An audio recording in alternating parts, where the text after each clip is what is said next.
আবু সাইদ সহ অন্যান্য শহীদদের ত্যাগ এই জাতি কোনোদিন বলতে পারবে না। শহীদের রক্তের বিনিময়ে বাংলাদেশ দ্বিতীয়বারের মতো স্বাধীন হয়েছে।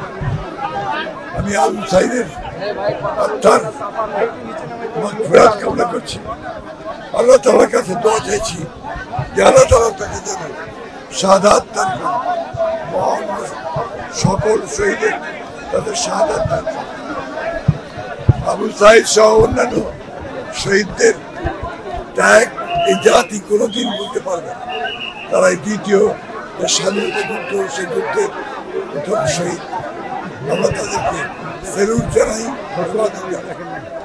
তাদের আন্দোলনের ফলে সমগ্র মানুষের যোগদানের ফলে এবং একই সঙ্গে সমস্ত ছাত্রী জনতার আন্দোলনের মধ্যে দিয়ে আমাদের সরকারের পথে এখন আমাদের দায়িত্ব হবে আবু সাইদের এই ত্যাগ শহীদদের আত্মত্যাগ কখনই সফল হবে।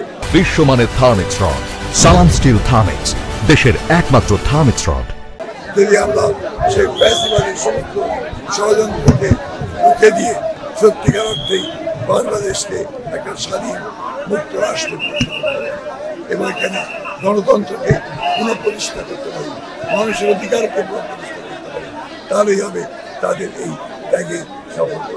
আমি জনগণকে আহ্বান জানাবো যে কোনো চক্রান্তের মধ্যে পালা দিয়ে সকল ব্যক্তি এই ইন্টারিম গভর্নমেন্ট অন্তর্বর্তীকালীন সরকারকে সহযোগিতা করে একটি নির্বাচনের দিকে যাওয়ার ব্যাপারে আমরা সবাই একসাথে কাজ করি।